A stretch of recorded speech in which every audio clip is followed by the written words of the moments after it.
Have you ever reached the end of your workday and wondered, what did I even accomplish today? With endless emails, notifications, and distractions pulling us in every direction, staying focused feels harder than ever. But what if we could take a lesson from one of nature's most efficient workers, the honeybee? That's right, the honeybee, to regain control of our attention and productivity. That's exactly what today's guest, Jones Loflin, will share with us: practical tips and mindset hacks for improving our focus. Jones is a successful speaker and also the author of several books, including his latest, Focused as a Bee, as well as Always Growing, Juggling Elephants, and Getting to It. He also worked as a senior trainer on the best-selling book, Who Moved My Cheese? Jones has 30 years of experience growing confident leadership, implementing change, and improving productivity with simple, no-fluff solutions. If you're listening to us and instead would like to watch the video version of our discussion, simply go to our YouTube channel, search for Product Mastery Now on YouTube. Let's jump in and learn about improving our focus right after this. How can you unlock your full potential as a product manager? We're sharing the product management insights you need. They are based on the 7 research-backed knowledge areas for product mastery. You'll learn to create products customers love, enhance your influence, and elevate your career. Welcome to Product Mastery Now, hosted by Dr. Chad McAllister, product management professor, practitioner, and your guide. Jones, thanks so much for joining us.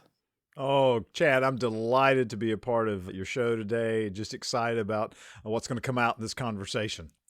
Likewise, and for those that are just listening, we have a beautiful picture of a bee in the background, which your co-author painted, and also you are wearing bee colors, the black and yellow, so very nice. I do want to dive into this topic of focus. Boy, is it just me, or is it true? Does it seem like people in general are finding it harder to focus on things? There seems to be more and more distractions. Tell us about that, what you have found or think about this issue of focusing getting harder. Yeah, there's no question, Chad.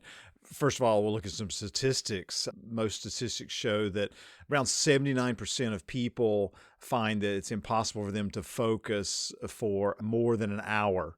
I think 59% of those said they can't even focus for 30 minutes as far as in a workplace setting or when they're trying to get things done. We know that even internally, as far as our thoughts, that we usually can stay focused on something about 3 minutes at the most before a thought about something else comes to mind. So absolutely, it's a challenge for all of us, including myself, to stay focused in the moment on that right task or conversation. Yep. Yeah, 3 minutes feels about right to me, right? Especially during switching times when I'm trying to just get into a new task. That takes me quite a bit of time, and there's always plenty of distractions before I actually get into anything that feels like flow. You have addressed focus throughout your career in different ways. This latest book, Focused as a Bee, really explores how we can thrive in this distracting world of ours. Give us an overview of the book. Sure. Focused as a bee, let's start with the title. Most of us say busy as a bee. That's our mantra when we feel like we've had a lot going on. Busy implies activity, but not necessarily accomplishment. We have found in our work as beekeepers that bees really are focused. They are intentionally directing their time and energy toward what's most important at every moment. And so that forms the backdrop of why we say focused as a bee. The book itself is a story, a business parable, if you will, of 2 individuals, one who is struggling to focus and the other one who is a successful beekeeper who has learned principles from beekeeping that are helping her to stay focused on what's most important. And there are 6 key ideas that we share in the book to help people stay focused in the moment so they can thrive. Okay, 6 key bee ideas. You mentioned as beekeepers, what's the real life story that goes along with this bee parody that you put together for the business story? Beekeeping is hard, Chad. Let's start there. No, it has been an amazing journey. I started beekeeping with my daughter. We were given one hive of bees and chose to try to work with them. True story, that first hive died out after the first year. We were not good beekeepers. And we learned that very early on, that bees really do have a mind of their own. They really are so focused on what they want to accomplish that you might assist them in their journey, but you're not going to change them. They're going to do what they believe is most important, and sometimes that includes leaving to go somewhere else. Since that time, we've had great success over the years with bees, and it's just been an amazing thing. They always teach you something. If you'll watch and just watch what they're doing and say, why are they doing that? What's driving that choice? You can always connect it back to, oh, wow, they're wanting to have a successful colony for the future. And that's why they're doing that right now. Right. Yeah, I imagine there's many aspects of bees where their focus is life and death, right? If they're not focused, it's a life and death issue for them, right? That's interesting that there is that real connection. It's just not a metaphor. I did look up the bio of your co-author as well, Sydney, and she's very accomplished in her own right. You share the same last name. She happens to be your daughter, I found out. But in the book, the main character is Sydney. I suspect there's some relationship there with her and her experience.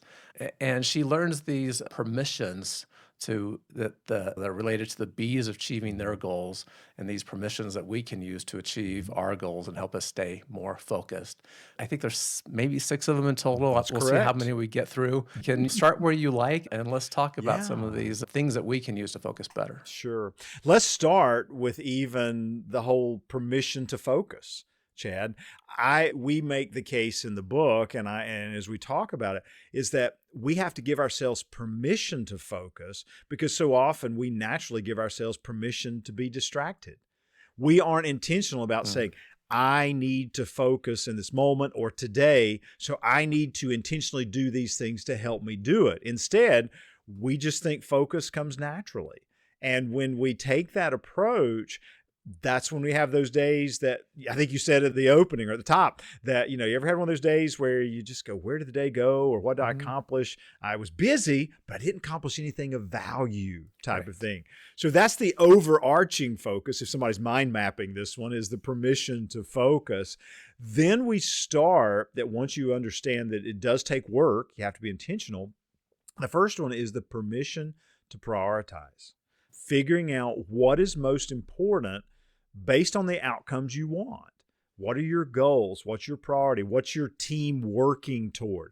I mean, sometimes just stopping to think, what does need to be a priority right now based on the outcomes I want to achieve is really important, whether you're an individual, whether you're a team, or even whether you're an organization, because that's going to determine where your people or you are going to invest your time to get those outcomes.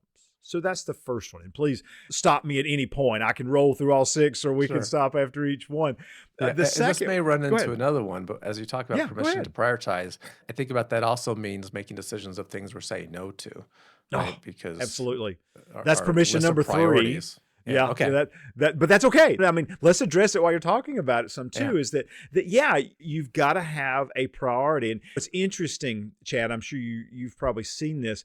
The whole idea of saying priorities is something that came along during the beginning of the Industrial Revolution. Before that time, the word that we get priority from was singular.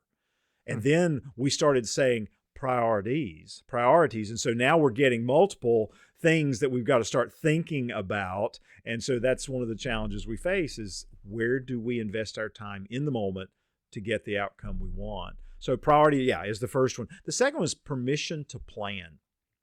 Permission to plan. Taking that time, whether it's the beginning of the day, beginning of the week, beginning of the quarter, beginning of the year, but to really invest the time to plan on what we most want our day, our week, our month to look like. Sure, there are going to be some things that come up, but planning ahead helps you to know where you're going, what you're doing. The fascinating thing for us from honeybees related to that, many of your listeners have seen a swarm of bees before. That are gathering on a tree or a sidewalk or somewhere as they get ready to go to a new home. Those honeybees, the group that's there, are all about the age that they build honeycomb. Well, and several days before they left, they started gorging on honey. So that whenever they decided to swarm, they'd been planning, whenever they decided to swarm, they'd be ready and there'd be no delay or hesitation. Same thing's true for us. The more we can plan for what we want to have happen, the more likely it is to happen. And it sounds so, I guess, say simplistic, if you will, but I know for me, there are days when I don't invest the 10 or 15 minutes to really think about how I want to orchestrate my day. My days don't go as well when I don't take that opportunity to plan well. Okay. Yeah. Let's dive into some tips on that a little bit Mhm. more. I know this is something that you also are an expert on and talk to organizations about, right? For me personally, I know it works better for me the night before if I just kind of run through my day. And I have tried many different mechanisms to my to-do list type things. Today, it is a simple on my screen notepad, because I'm a Windows guy, list of these are the things that need to get done. And I always have that up there to work on it. I usually fill it in the night before, Mhm. and whether I'm looking at it or just running through my next day in the evening, that helps me a lot think about, okay, this is how the time is going to fit together. Oh, I have this meeting I have to do, but these are the priorities that I want to accomplish that day. What are your tips for making this manageable so we actually are more productive during our day? Yeah. Chad, when you first started talking about a list, I hope for those who are watching on YouTube didn't see me go, I am not, in isolation, I'm not a big fan of lists. We need to make lists, but when it comes to planning our day, I think people who stop at just making the list, that's scary. Because as you look at the list, if you haven't done what you said, because when you said this next part, I went, I know Chad's successful, so I know he does this. But you think about how much time is that going to take? Where does it fit in my day? How do I get that done when I've got these 2 meetings or these 3 meetings to happen? And so to add to what you create a great foundation about, I think it is important to think about what is I want to accomplish, making that list either mentally or even physically, and then where do those activities fit in the day? Okay, I think that's going to take me about an hour. Okay, great. Where do I have an hour in the day that I can put that? And if it's a task requiring a lot of mental focus, what time of day will I be most likely to be able to complete it? We hear people talk about pushing through. And sometimes we do have situations where we have to get something done by a deadline.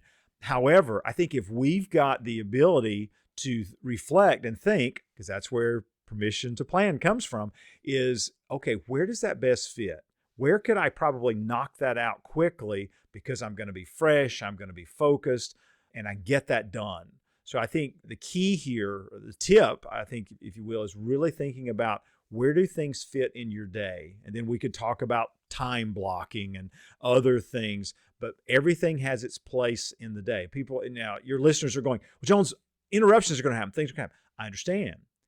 But if your day is 100%, 70% planned, and you only get half of those things done, that's better than if you didn't plan and you just spent your day waiting for that next urgency or the first thing that popped into your mind to do. So I think it's really important. It may come back to interruptions, but let's carry on with permissions because we might hit it. Sure. Absolutely. After prioritize and plan, then the next one, this is the one that I love. I love talking about all of them, but this is my favorite one. It's be unavailable. Permission to be unavailable. Now, you got to be unavailable to 3 things, I think, in our opinion, in the way we structured the book. The first thing we have to be unavailable to in order to focus is our inner thoughts, the noise in our head, if you will. Sometimes that comes from you start to work on something and then you go, wait a minute, I need to remember to do that. And I haven't done that. And I need to do that. And so you're trying to focus, but all these undone tasks, which our minds hate, are rolling around in our head. Remember, if we've given ourselves permission to plan, we're probably not going to have a lot of those things rolling around in our head because we've got them down on paper or put them in our calendar somewhere. But those inner thoughts. The other one, inner thought, I don't know about you, Chad, but I have an inner critic. Okay. I'll start working on something and that inner voice will say, oh, you don't know what you're doing, or you don't have time to work on that, or is that really important? And I used to try to push that down. Say, oh no, positive self-talk. I can do this. Then I read something in one book that said you should make friends with your inner critic. And I thought, okay. So my inner critic, no lie, my inner critic is named Frank. And the reason I say it frank is growing up, or not growing up, but living in Union County, North Carolina a few years ago, there was a crusty, lovable farmer there named Frank. And anytime my wife and I were doing something to our house or work, Frank was known to say, "What are you doing that for?" Or "Why are you doing it that way?" And Frank loved us. He was just looking out for us. And so I named my inner critic Frank so that in those moments when I feel, I say, "Well, hello, Frank. Good to see you." Because I know he's got my best interests at heart, just like our inner critic really is trying to protect us. Right. And so I have found that make friends with that inner critic and just say, "Hey, glad you showed up. I got this." I like and it. just saying that, not out loud because then people look at you funny, helps. So that's the first thing. The second thing that I think we have to be unavailable to are distractions that are in the external environment. We've got to be unavailable to that external environment. This is something that I think all of us can improve on. I would invite your listeners right now, wherever they are, wherever they're listening, participating, to look around and to ask themselves, what's something you see that's distracting you right now? And I'll bet every one of them could say something. Yeah, I keep looking over at this unfinished something. People who are working remotely, when I ask them that question, they'll say, "I've got a whole pile of unfolded laundry." But I see that. And so I think we have to be unavailable to those distractions, and that requires us to do some things differently. Sometimes to focus, we've got to move to a different environment. Sometimes we've got to put in the headphones or the earbuds or something to block out the noise. But to be unavailable to external distractions, which also includes the phone, the notifications, and those things. The third thing to be unavailable to, this one may sound a little bit different, is be unavailable to the expectations of others. How often do people work on something and they think they're focusing, but the whole time they're going, what do they really want me to do here? What does the outcome look like? And they haven't taken the time, that's their one job, we'll get to that later, but they haven't taken the time to really talk with their supervisor, their colleague, and say, tell me what you're expecting here. Tell me what you want me to create, or how in depth does this need to be? Because if they can get clarity on that, it's so much easier to focus in the moment on that task if we've got clear expectations. Yep. Okay. Yep. Very Yep. good. So things that we're unavailable to. Yep, that's things we're unavailable to. That's really important. The next one is to recharge. Focus requires energy, mental energy, physical energy, sometimes even emotional energy.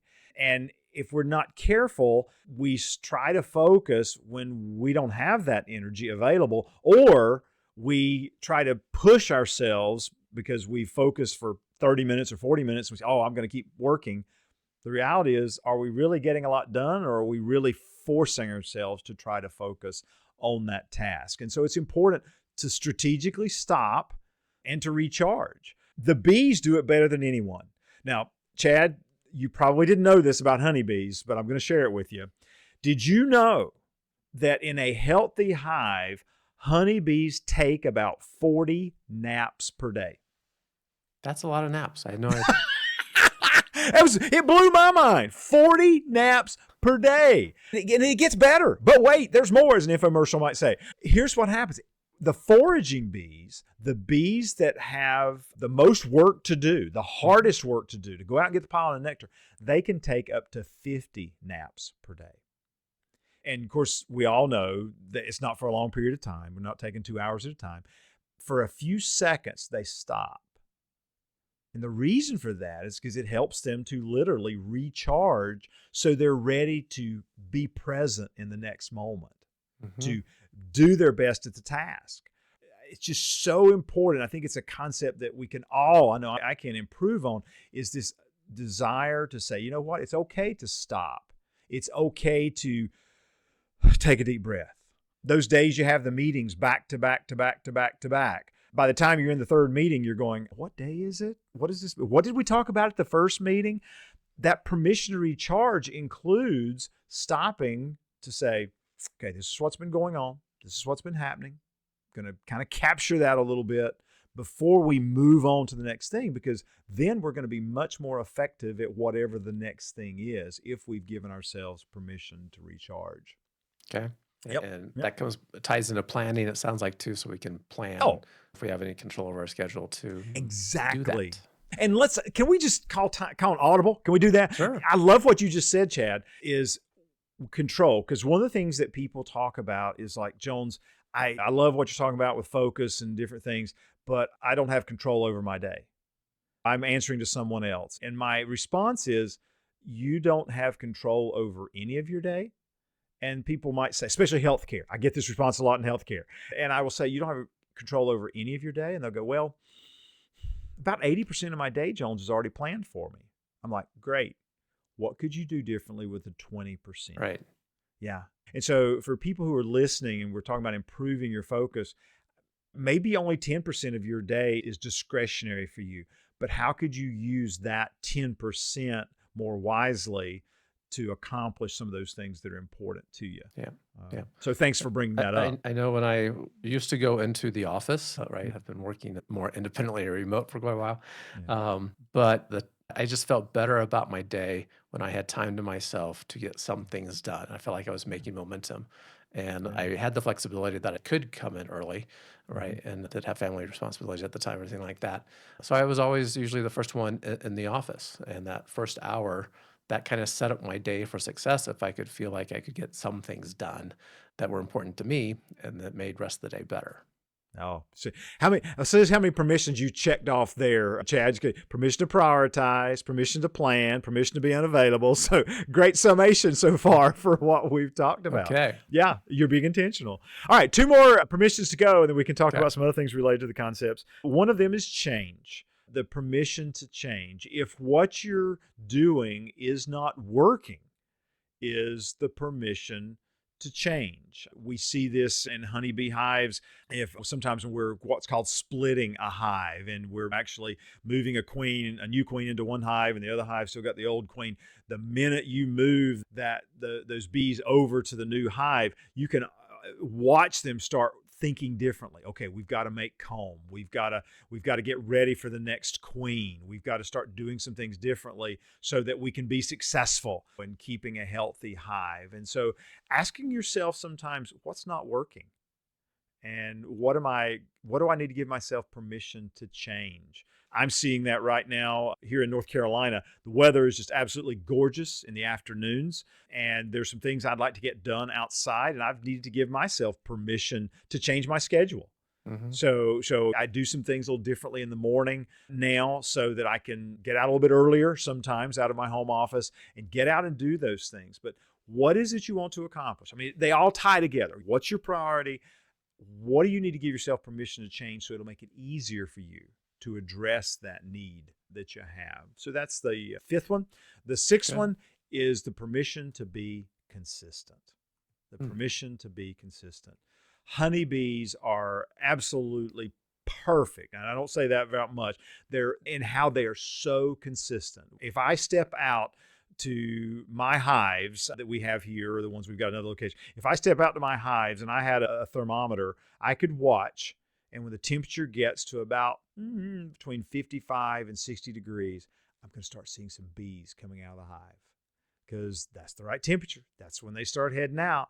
I can tell you, if I went out right now and I raised the lid on that hive, I would see bees being so consistent in the activities they're choosing. They know that consistency over time yields the results that they're after. And so giving ourselves to be consistent about the routines and the habits we have, and even how we focus, is so important. Funny story, I'm a big smell person. Okay, Chad, I just really get motivated by the right smells, and it's not just steaks on a grill either, right? That's good too. But I really believe in the power of smell to engage us, to get us in a positive atmosphere. Anytime I need to do some deep work in my office, I have a candle. I can see it right now. It's not beeswax like it's in the book. I actually have a different smell. But I'll actually take that candle and take the lid off. I don't even light it. I just take the lid off. And just that smell, I've conditioned myself. I'm Pavlov's dog. I've conditioned myself that when I smell that smell, it's time to focus. But coming up with some consistent ways to help you to focus, I think, is really important. Yeah, some triggers like that help, right? Triggers, Maybe that's it's it. Yes, putting yes, the yes. headphones on, listening Hmm. to music that helps you focus, just Yep. things that remind your brain, like, okay, this is time. For Hmm. me, oddly enough, it's the coffee shop. And this has changed a little bit, unfortunately, with other distractions like through email and stuff that I Right. find myself paying too much attention to at times. But the way my brain works, it actually likes that background noise Hmm. of Hmm. the coffee shop. And I've grown accustomed to the smell of the coffee. And so it's like, okay, Yes. if I need focused work, this is where I need to be, right? Hmm. Hmm. And I like that. Choosing your place. That goes back to being intentional. And we've talked about being task oriented, but even to have good conversations, to have focused conversations, taking that moment to say, what's the environment that you and I could get into that both of us could focus on the conversation. And sometimes that's physical things like not even putting our phone completely out of our hands in a way so people aren't reminded, oh, that person's got a smartphone. What if they get a message and those things? But being intentional about creating that environment that helps us to be our best in the moment. Someone in a podcast earlier today said to be present with purpose. I Hmm, love that. that's a good Yeah. phrase. Yeah, it is. Yeah. It really is, isn't it? Yeah. Yeah. Present with purpose. Yeah. Okay. So good permissions, all right, picked up from these bees, how they actually get things done and they are very focused, and we can learn from that as well. I do want to circle back to interruptions. Hmm. Hmm. The things that we're not available to, that was certainly helpful, but just the discipline to deal with the things that we interrupt ourselves over Hmm. or the external factors that maybe we could do a little better job controlling. Personally, for me, it's the ones that I just don't always exhibit discipline to control, right? It's the email, it's preparing for podcasts. I go to LinkedIn. I have other reasons to go to LinkedIn to look at people's profiles. And how many times this happens too frequently that I go in, I know all I have to do is paste in the person's name into search, but instead I read the first post that's there, go, oh, and I read the next one, and I'm off on some rabbit trail, and I close LinkedIn, I come back to what I was doing and go, I didn't even accomplish the thing that The is the one reason thing. why I went to LinkedIn, right? Just maybe this is a Chad issue. The disciplines around helping ourselves not be so interrupted. Yeah. No, it's an excellent question, Chad, as far as when you say discipline and what creates discipline. Well, first of all, I think being very clear and simple. And just like you said, I'm going to LinkedIn to do this one thing. And sometimes I find for me, I need to say that out loud just to remind them, okay, I'm going to LinkedIn and I'm going to post this one person because I it, like it, it. it forces you, when you hear yourself say it, then it kind of forces you to do that one thing and then reminding yourself, okay, I've done the thing. Yay. I mean, you'll catch me if you were watching me. I'll celebrate. Yeah, I did the one thing because you celebrate it because it's done. And then you'll have that momentum to go work on Yeah. something else. I love the work of James Clear in his book, Atomic Habits, where he talks about making the right thing to do easier. I won't word it like he did, but and making the wrong thing to do harder, creating friction. And how can you create friction that makes it harder to do the distraction or to be caught up in the distraction, if you will? That could be anything from moving your phone further away to closing certain tabs to moving to a different location, finding ways to make it harder to do the thing that you don't want to do. I find is something that helps me. I think another thing that's also helpful, especially for your listeners who might be in a environment where there's other people around and at work, I think making a decision about interruption filters. Before you're going to focus on something, getting clear about under these conditions, I will let someone else interrupt me or I'll interrupt myself. And again, writing them down, I think is important, is not just in your head, but just in my journal that I have next to my workspace is saying, okay, I'm getting ready to work on this. Under what conditions would I allow myself to be interrupted? And okay. And a lot of times it's amazing when you go, well, I can't think of a whole lot unless the office was on fire or if someone knocked at the door or if I have certain ringtones for certain members of the family, if one of my daughters or my wife or son-in-law contact me. But I think getting clear about that is an important way to remind yourself what I'm doing is important And here are the 3 things that I will allow myself to be interrupted for. That also helps your mind, because your mind doesn't have to say, should I interrupt you for that or not? Should you stop working on that? Now it can go through the checklist and go, well, doesn't fit the checklist. And so you're more likely to stay focused on the task at hand. Yeah. Okay. Very helpful. I appreciate all the permissions. I have a B question for you, which is off topic totally, but related to your experience. So we, in the springtime, we have these wonderful flowers in front of our house, and we get honeybees. And occasionally I will find a struggling honeybee on the sidewalk. And I've tried to bring it sugar water because I have heard that it did not get enough nourishment from the flower to make the trip back to the hive. And I'm trying to help it out. Is that the right thing? Because frankly, sometimes it works and sometimes it doesn't. If you can, certainly it helps. And that whoever gave you that advice and information is correct, that sometimes a bee heads out, and because bees can go up to 3 miles from the hive to actually gather pollen and nectar. So you can imagine, I mean, it's not like they're carrying 10% body fat on the way. So they do sometimes get tired or fatigued, especially in seasons where there's a lot going on. When it's honey flow, as we'll soon be in here in North Carolina, and they've been to all those flowers and now they've got to get back. Sure, if you can get them some sugar water, that may resuscitate or revive them. The reality is it's part of the what is it called? Circle of life. Yeah, it's part of the circle of life thing. Because that's the other thing about bees. Bees think about things from a community standpoint. They don't think about themselves. It's all about, how do I contribute to the success of the hive?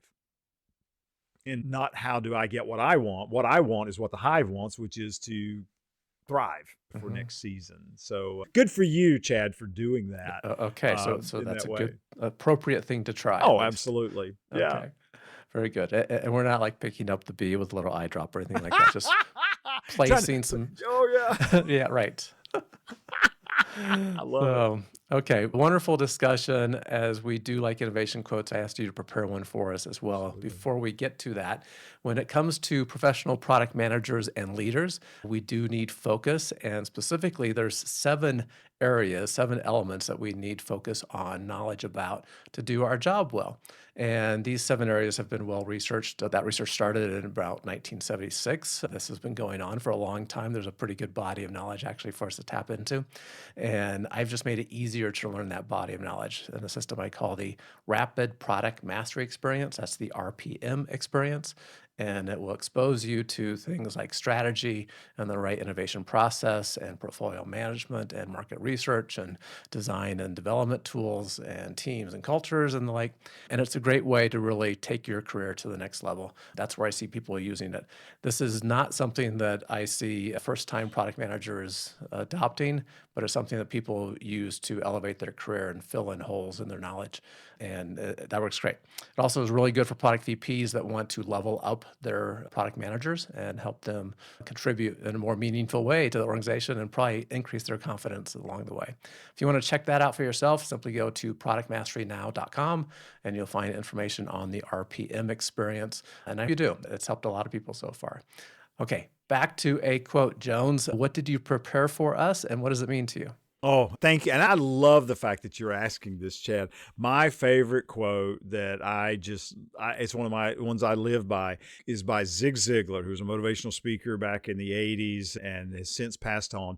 But he said, go as far as you can see. And when you get there, you can see farther. And I can't tell you how many times I'm thinking about wanting to accomplish something, get something done. And I want to go from step 1 to step 15. I want to know all 15 of them at one time. Don't make me wait. I need to know the perfect plan before I take the first step. And that quote always centers me and reminds me that, nope, go as far as you can see. What can you do that? And then when you get that done, you'll be able to see farther. You'll have information, insight, experience to take a more educated or informed next step, but you'll never get to your destination. Journey of 1,000 miles begins with whatever, one step. But that whole thing of having the confidence to say, yeah, I can take that first step. What did I learn? Now what's next? Right. I love that. You help organizations through change issues, change management. That this certainly was your original training work in Who Moved My Cheese. That's what that book is about. There's a lot of really good change models that have that element of what is the believable first step. Oh, And, yes, and that yes. motivates people, right? It's like, okay, I'm not quite sure about this change. You're telling us it's important.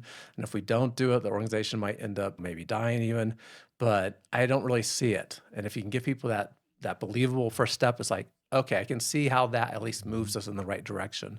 And I wasn't aware of this quote. I just love that fits in so well with innovation as well, because we don't Hmm. see very far when we're doing something new we haven't done before. So, Yeah. did you ever get the chance to work with Zig?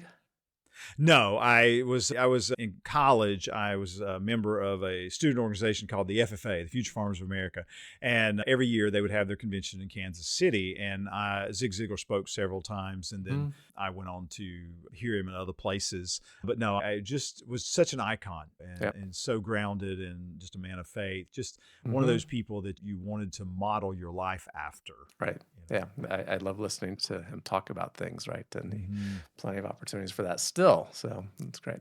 How can people find out about Focus Like a Bee and your other work and opportunities to bring you in to talk to their organizations? Well, thanks, Chad. I appreciate that. First of all, let's start with the book. Very simply, focusedasabee.com is where they can go to see more about the book. It's also available at Amazon, Audible, Spotify, all those places. But if you want more information, focusedasabee.com. I would love for your listeners to connect with me on LinkedIn. LinkedIn is where I am putting out content daily. I put out something every day around 8:30 a.m. Eastern time. It might be a thought from a presentation I've just had. It might be some content around focus or managing distractions or something like that. So they can just type in Jones Loflin in LinkedIn and it will bring up my profile. That would be the second place. Of course, my website is jonesloflin.com.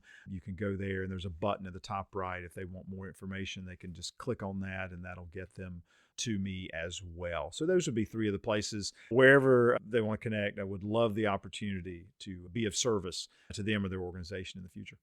Fantastic. And we'll make sure all three of those links are in the show notes for this episode as well to make that easy.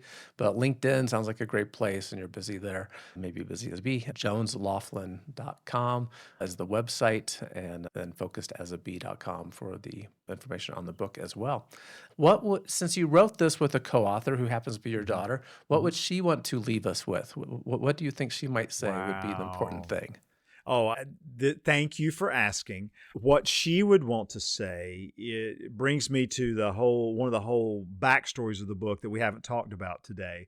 We were given that hive of bees because Sydney's best friend, Alicia, who loved bees, had a heart malfunction and passed away in a moment. It was a tragic loss for my daughter. It was her best friend. Alicia was her best friend. And so she and Alicia had so many experiences. And the book is actually a projection into the future of what their lives would have looked like had Alicia lived. And so it's a very warm, memorable story of what they would possibly experience. One interpretation, if you will.